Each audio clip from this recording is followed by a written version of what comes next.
안녕하세요. 학교 감염병 중 가장 많이 발생하는 인플루엔자, 즉 독감 강의를 맡은 한림대 강남성심병원 감염내과 이재갑 교수입니다.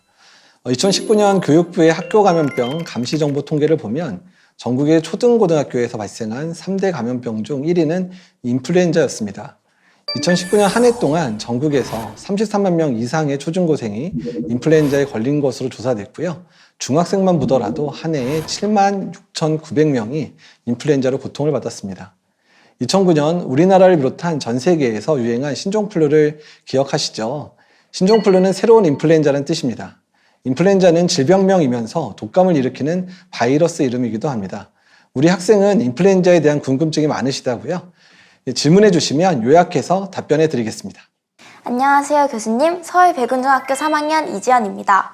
저는 아직도 인플루엔자, 즉 독감과 감기가 헷갈립니다. 독감이 독한 감기라고 생각했거든요. 인플루엔자, 즉 독감은 어떤 병인가요? 일반인에게 독감으로 통하는 인플루엔자는 인플루엔자 바이러스가 일으키는 급성 호흡기 질환입니다. 인플루엔자 바이러스는 A형, B형, C형 세 종류로 나눌 수 있고요. B형은 증상이 가볍고 또 사람만 감염시키는 것이 A형과 다른 점입니다. B형은 주로 어린이들한테 많이 걸리고요. B형과 C형은 오랜 세월 동안 인간 사이에서만 유행을 했기 때문에 대유행을 일으키지는 않습니다. 문제는 A형입니다. A형 인플루엔자는 여전히 야생의 상태이고 매우 위험하고 또한 팬데믹을 일으킬 수 있기 때문에 신종플루도 A형이었습니다. 겨울만 되면 콜록콜록하는 사람이 늘어나는데 대개는 인플루엔자 때문이겠죠?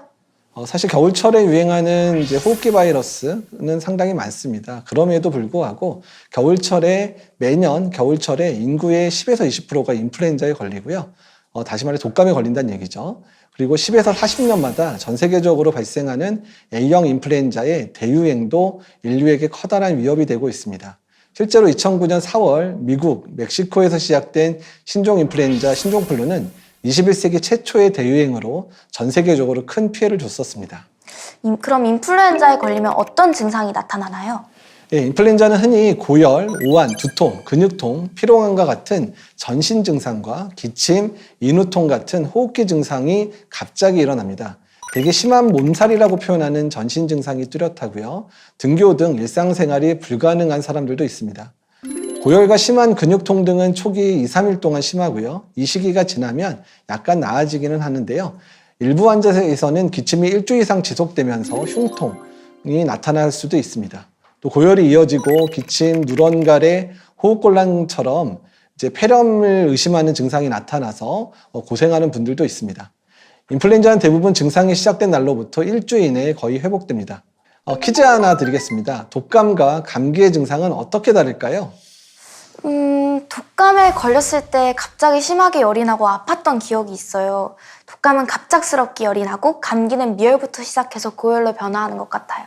네, 맞습니다. 사실 모든 감기와 독감이 그렇게 구분이 쉽지만은 않기는 한데요. 일반적으로 말씀을 드리면 감기와 달리 인플루엔자는 갑작스럽게 시작되기 때문에 심할 경우는 38도, 40도, 41도에 고열이 시작되고 대부분의 사람들이 열이 언제 났는지를 기억하기도 합니다.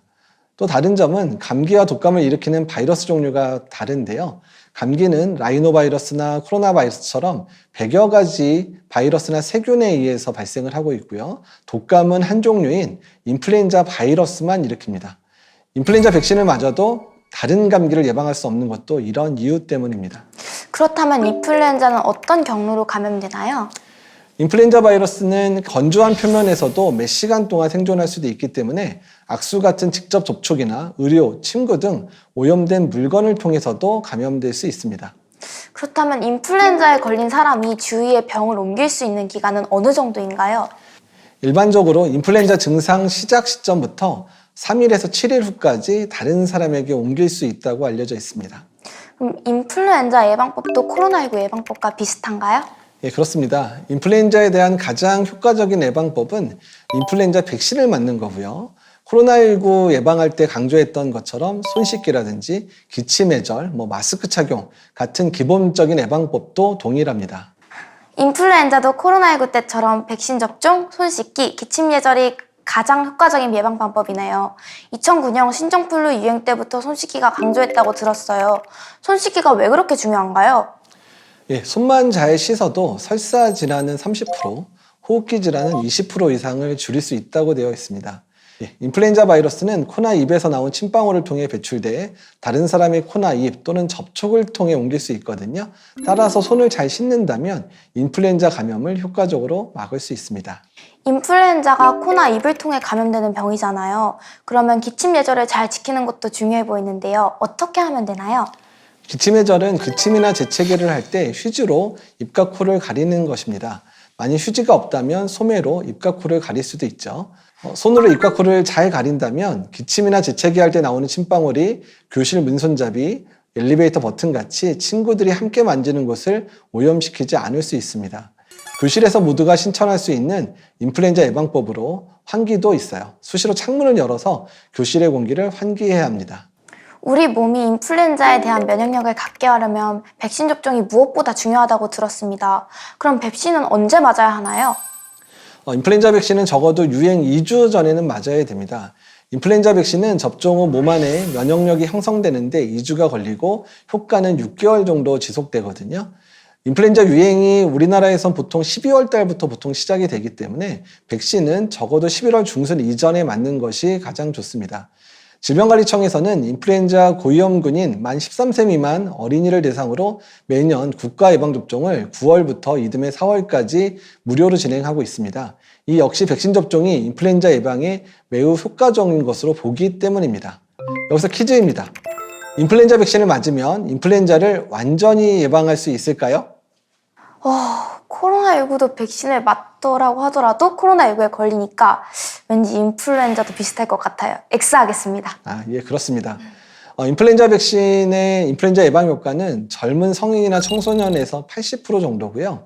이제 나이가 많은 어르신들이나 또 5세 미만의 아이들에서는 그 효과가 60%까지 떨어지기도 합니다. 또한 특정 변이가 유행을 하게 되면 이 효과는 더 떨어질 수도 있거든요.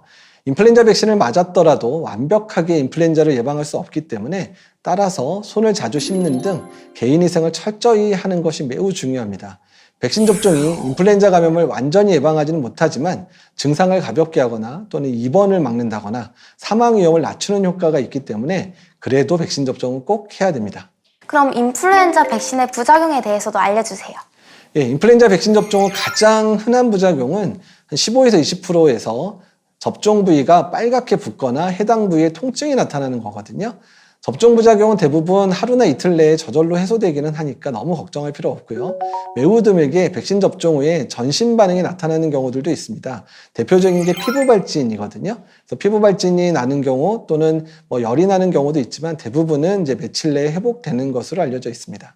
교수님 설명 잘 들었습니다. 인플루엔자에 대해 어느 정도 지식이 생긴 것 같아요. 고맙습니다. 고맙습니다.